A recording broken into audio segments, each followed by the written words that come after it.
অনেক আপুরা কমেন্ট করে বলতেছিল যে আপু এখন থেকে ডেলি ব্লগ দিবেন, আপনার ব্লগ অনেক মিস করি, তাদের জন্য আমার ডেলি লাইফ ব্লগটা আবার শুরু করলাম।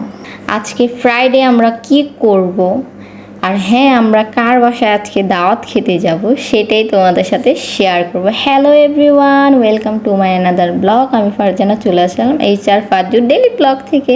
আশা করি তোমরা যে যেখান থেকে দেখছো সবাই ভালো আছো। আর হ্যাঁ, সবাই কমেন্ট করে জানাবা কেমন ব্লগ চাও তোমরা সবাই। এইখানে রিহানের বাবা কাজ করতেছিল, রিহান তার বাবাকে বিরক্ত করতেছিল। তারপরে সে এখানে এসে তার গাড়িগুলো বের করে খেলতেছিল। খেলার মাঝখানে এই গাড়িটাকে নিয়ে তার ফোনটা সে ভেঙে ফেলছে। তারপর আমি বকা দিছি, এই জন্য কান্নাকাটি করতেছিল। কান্নাকাটি শেষ করে সে গেছে গোসল করতে, আমি তার জামা কাপড়গুলো রেডি করে ফেললাম। এই যে আমরা মা ছেলে রেডি হয়ে বের হয়ে পড়ছি। ও হ্যাঁ, আমরা কোথায় যাচ্ছি সেটাই তো বলা হলো না। আমরা আজকে চলে যাচ্ছি রিহানের নানু বাসায়। রিহানের নানু বাসা থেকে আমাদের আজকে দাওয়াত দিয়েছিল। হ্যাঁ, দাওয়াত দিয়েছিল কেন সেটাও বলছি, দাঁড়াও। দাওয়াত দিয়েছিল আজকে হচ্ছে আমার খালাতো ভাই এসেছে আর ভাবি এসেছে, এই জন্য। দেখতে দেখতে আমরা বাসায়ও চলে আসছি। এই স্কুলটা দেখে কত স্মৃতি যে মনে পড়ে গেল। যাই হোক, এইগুলো সব স্মৃতি রয়ে গেছে। তারপরেই তো আমরা বাসায় চলে আসলাম। এখানে রিহানের নানু, তারপর হচ্ছে রিহানের ভাই এসে রিহানকে নিয়ে গেছে। তারপর আমরা যাওয়ার সাথে সাথেই খেতে বসে পড়েছিলাম, কারণ আমাদের অনেক ক্ষুধা লেগেছে। যেতে যেতে আমাদের 3টা বেজে গেছে ভাই, আর কতক্ষণ ওয়েট করব।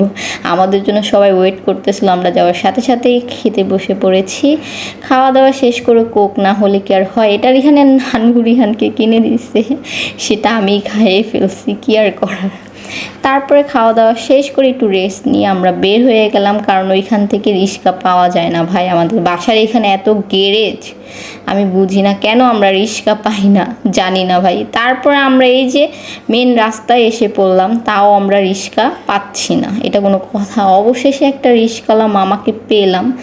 সে ভাড়া চাচ্ছিল বেশি, ভাড়া ভাই বেশি চাক, রিক্সা পাচ্ছিলাম না। প্রায় 1 ঘন্টার মতন দাঁড়িয়েছিলাম, অবশেষে রিক্সা পেলাম। এখানে রিক্সা পেয়ে আমি তোমার সবার সাথে বলতেছিলাম তোমাদের অনুভূতি কি বলো, এতক্ষণ পরে তোমরা রিক্সা পেলে। রিক্সাওয়ালা মামাকে বলতে, মামা আমরা প্রায় 1 ঘন্টা দাঁড়িয়েছিলাম, কি আর করার, উনি ভাড়া বেশি চাইলো, আমাদের কিচ্ছু করার নেই, আমাদের তো যেতে হবেই। আর এইখানে সে চিপ খাচ্ছিল, তার বড় ভাইকেও সে খাইয়ে দিচ্ছিল, কারণ তার কাজই এটা।